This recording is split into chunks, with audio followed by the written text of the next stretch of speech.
Welcome to another deep dive. Today, we're looking at how you can reach a whole new level of fluency in English. Okay. Using just one simple story. We'll be diving into a transcript from an English language learning video Interesting. about a girl named Lily and her fantastic Saturday. I think everyone loves a good Saturday, right? Absolutely. And this video uses her story to teach everyday vocabulary and expressions. So it's not just about the story itself. Right. It cleverly weaves in words like mischievous, teamed up, Okay. even phrases like settled on or lively atmosphere, the kind of words you hear all the time. Yeah, but you might not actually use yourself. Exactly. What are your initial thoughts on this type of learning? Does it sound effective? Well, storytelling has always been a really powerful tool for learning languages. It's like our brains naturally remember information better when it's part of a story. It makes it more relatable. Yeah, exactly. So let's jump into Lily's Saturday. She starts by talking about how much she loves Saturdays, which I think we all can relate to. Oh, for sure. No school, family fun in the sunshine. Who wouldn't be excited? It's interesting how even those simple details about waking up to sunshine and birds singing help create a richer understanding of the language. It sets the tone. Yeah, you instantly get a cheerful vibe. Then it's off to the park for a family picnic. I love this part. She describes finding their cozy spot under a big oak tree. That's a great image. It's so vivid, right? Yeah. And of course, they've got all the classic picnic goodies. Emmy sandwiches, fruits, and juice. And here we encounter that lovely word, rustling. Yeah. Lily talks about the cool breeze rustling the leaves above us. It's amazing how a single word can evoke a whole sensory experience. I know, you can almost hear those leaves and feel that breeze. It's like you're right there in the park with them. Then, after their picnic, it's time for some action frisbee in the park. Okay. She mentions being pretty good at catching the frisbee. Yeah. And then she throws in a bit of friendly competition. Yeah. She says, "My dad and I teamed up against my mom and little brother, and we had so much fun running around and laughing." Now, teamed up is a fantastic example of a phrasal verb that's so common in English. We use it in so many different contexts. Yeah. Like you team up at work, with friends, even for chores around the house. All the time. Right. It's really versatile, and I think the story helps to illustrate how natural it sounds in a normal conversation. It does. After all that running around, they decide to head to the library for a change of pace. Lily loves reading, Oh, nice. so she's always excited to explore the shelves and find new books. And this is where the mischievous cat enters the picture. Right. The librarian recommends a funny book about one. Now, mischievous is such an interesting word. It implies a bit of harmless trouble, but not in a mean-spirited way. How would you say it's different from naughty or bad? That's a good question. I think mischievous feels lighter, more playful. Like someone's up to a little bit of fun, but not really doing any harm. Exactly. It's all about intention. Right, and those nuances are really important when you're mastering a language. Understanding those subtle shades of meaning makes your communication more precise and interesting.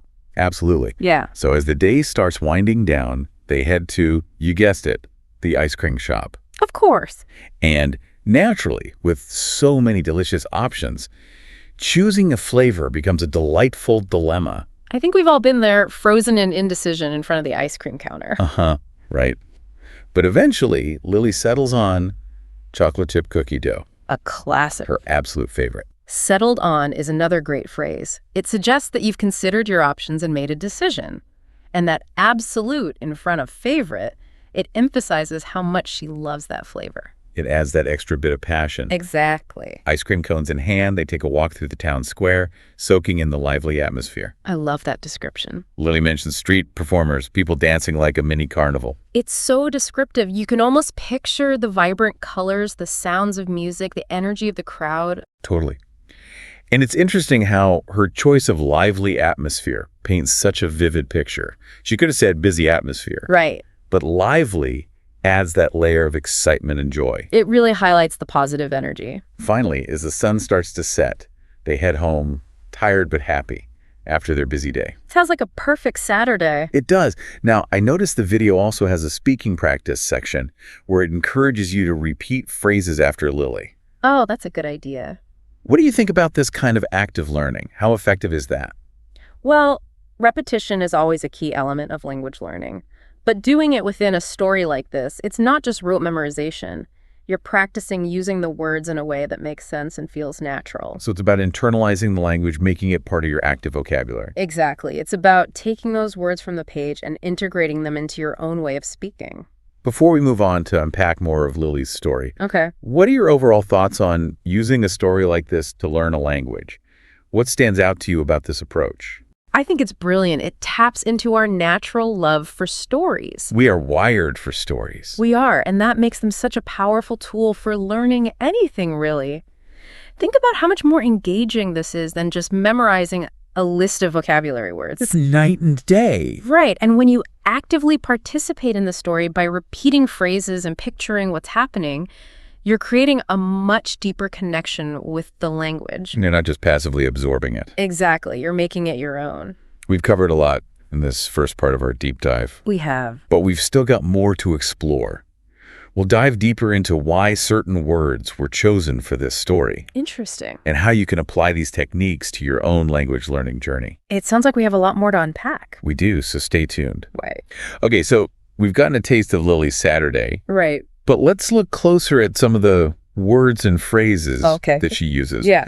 Like mischievous. Remember that came up with a book about the cat? Right. It's such a great word. It really creates an image in your mind. It does. But it's also one of those words that can have slightly different meanings depending on how it's used. That's true. Mischievous is all about playful trickery. You know, like if a child was hiding your keys, you might say they were being mischievous. Oh, I see. But you can also use it to describe a playful wink or a teasing comment. So it's not quite the same as naughty then. Exactly. Like if a kid draws on the walls, that's naughty. Yeah. But if they sneak a cookie before dinner. Then that's more mischievous. Okay, that makes sense. Naughty means breaking the rules in a way it could get you in trouble. Right. But mischievous is more about bending the rules for a bit of fun. I like that distinction. There's a spark of harmless rebelliousness to it. And speaking of playful language, remember how Lily said she teamed up with her dad for the Frisbee game? Oh, yeah. Teamed up is such a common expression, It is. And it's a great example of a phrasal verb. which can be a little tricky sometimes They can be. because the meaning isn't always clear. Right. You can't always guess the meaning from the individual words. Yeah. But team up is super versatile. You can team up to cook dinner, to work on a project, to solve a problem. It's all about working together. It is. It's about joining forces to achieve something. And Lily's story subtly highlights that theme of collaboration throughout. That's true. I mean, from teaming up with her dad in the Frisbee game to the whole family coming together to make these memories, it's like a recurring motif. I like that you picked up on that. It reinforces the idea of teaming up on multiple levels. Yeah. Now, another phrase that I thought was interesting was settled on. Oh, yeah. Settled on. We probably say this all the time without even thinking about it. Dear Uncle. Like when you're trying to decide what to eat or where to go on vacation. Settled on Huh. implies that you've thought about different options. Right, you've considered the pros and cons. Exactly. And then you've made your choice. And remember, Lily settled on chocolate chip cookie dough. Yes. Her absolute favorite. Using absolute before favorite really emphasizes how much she loves it. Like there's no other flavor that could even come close. Right. It highlights her passion. Then there's that lovely phrase, lively atmosphere, to describe the town square. Such a great description. Lively atmosphere just gives you this sense of energy and excitement. It does. You can imagine the sounds of music and laughter. Like you're right there with her. Yeah. It's interesting because she could have just said busy atmosphere, Right. but using lively creates such a different feeling. It does. Lively highlights the positive energy and the festive vibe. Before we move on, I wanted to get your take on this whole approach to language learning. Sure. From an expert perspective, is this actually effective? Well, it's fascinating because it leverages the power of narrative. And narrative is deeply ingrained in how we learn. We're wired for stories. We are. Our brains naturally remember information better when it's presented in a story. So the story acts as a kind of framework. Exactly. It's like embedding the vocabulary into a structure that your brain just naturally holds on to. And the repetition that's in the video that further reinforces those neural pathways, right? Yeah. Like practicing the words until they become automatic. That's right. And by repeating phrases rather than individual words, you're also internalizing the grammar and syntax. So you're not just learning words, you're learning how to use them correctly. Exactly. You're learning how those words fit together. Okay, that makes a lot of sense. Sure. Now, I also wanted to circle back to something we talked about earlier. Sure. The speaking practice section, where listeners are encouraged to repeat after Lily. Yeah. How important do you think repetition is for language learning? Repetition is absolutely crucial, Hmm? but it's not just about rote memorization. Think of it like learning a new dance move. You don't just watch it once and expect to master it. Right. You practice it over and over. Until it becomes muscle memory. Exactly. Language is similar. The more you practice, the more natural and fluent you become. But the key here is that the repetition needs to be active and engaged. Meaning You're not just mindlessly repeating words, you're thinking about their meaning. You're visualizing the context and you're trying to use them in new ways. So it's repetition with intention. Exactly. It's like the difference between passively watching a cooking show and actually getting in the kitchen and experimenting with a recipe. I love that analogy. So in this video, the repetition section isn't just about parroting Lily's words. No. It's about using her story as a springboard to practice those words and phrases in your own way. That's a great way to put it. By doing that, you're not just memorizing vocabulary, you're internalizing it and making it a part of your active language. And that helps you develop fluency and confidence. Exactly. Okay, we've covered a lot about this story. We have. We've looked at the vocabulary and the grammar, and we've explored storytelling and repetition. Is there anything else we can learn from this deep dive into Lily's Saturday? Well, I think it's important to remember that this method, while it's effective, it might not be for everyone. It's not a one-size-fits-all solution. Exactly. Different learners have different learning styles and preferences. So while this approach might work for some, it might not click with others. Right. And that's okay. Yeah. The key is to find methods that work best for you. But I think there's a valuable takeaway here for everyone. Making language learning fun. Make it enjoyable. Yeah. Whether it's through stories, games, music, or conversation. Whatever keeps you engaged. Exactly. Yeah. Finding ways to make it enjoyable can make a huge difference in your motivation. And ultimately in how much you learn. Absolutely. So it's not just about studying grammar rules and memorizing vocabulary lists. It's about finding ways to connect with the language in a way that feels authentic and enjoyable. Okay, before we wrap up this part of our deep dive, is there anything else you'd like to add about this approach to language learning? I think the main thing to remember is that language learning is a journey. It's not a destination. Right. It's a journey, not a destination. Yeah. There will be ups and downs, moments of frustration. Definitely. And moments of triumph. But the important thing is to keep going. It is. Stay curious. Yeah. And never stop exploring the beauty of language. Beautifully said. Yeah. And I think Lily's story is a great reminder that learning English can be both fun and rewarding. It definitely can.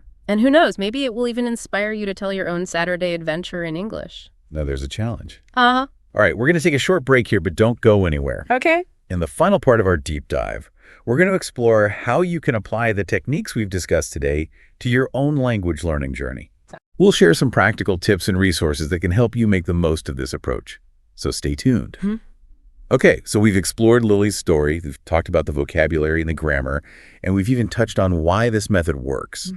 But now, let's get practical. How can our listeners use these techniques to improve their English? That's the million-dollar question, right? Yeah. It's one thing to understand the theory, but how do you actually use it? Exactly. So let's start with the storytelling. Obviously, not everyone is going to make a language learning video, Right. but we can all tell stories. We can. And it doesn't have to be complicated. Think about everyday things like your morning routine or a conversation you had or even a trip to the grocery store. Just find opportunities to use English. Yeah. And as you do that, you'll naturally start using those new words and phrases you've learned. It's like you're weaving them into your everyday language.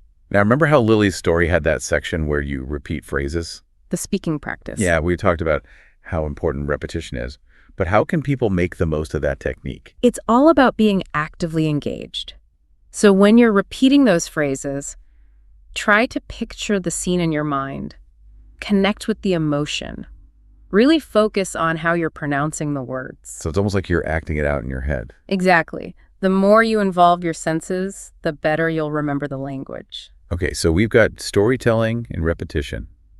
Any other practical tips? Well, one thing I always suggest is to find resources that fit your learning style. Like if you're a visual learner, maybe you use flashcards. Yeah. Or if you learn best by listening, then podcasts and music could be really helpful. The key is to experiment and see what works for you. It is. There's no one right way to learn a language. Now, before we wrap up, I wanted to touch on something we mentioned earlier, confidence. It's so important. It is, but it can be tough to feel confident when you're still learning. Especially at the beginning. Right. So how can people build their confidence when speaking English? Well, one thing that can really help is to practice in a safe and supportive environment. Like with a language partner. Yeah, or a conversation group, or even just with a friend who's also learning. The main thing is to find a place where you feel comfortable making mistakes. Because everyone makes mistakes. It's part of the process. And those mistakes are actually really valuable learning opportunities. They are, so don't be afraid to make them. The more you practice and the more you see yourself improving, that's when the confidence starts to grow. It's a positive cycle. Okay, any final words of wisdom for our listeners who are learning English? Just enjoy the journey. Language learning is a process. It's not about reaching some endpoint. Celebrate your successes. Embrace the challenges. And just keep exploring. Exactly. And remember, you can do this. I love that. So to sum up, tell your own stories, practice intentionally, find resources that you enjoy, and create a supportive learning environment. Those are great takeaways. Thanks for joining us on this deep dive. We hope you found it helpful, and we'll see you next time.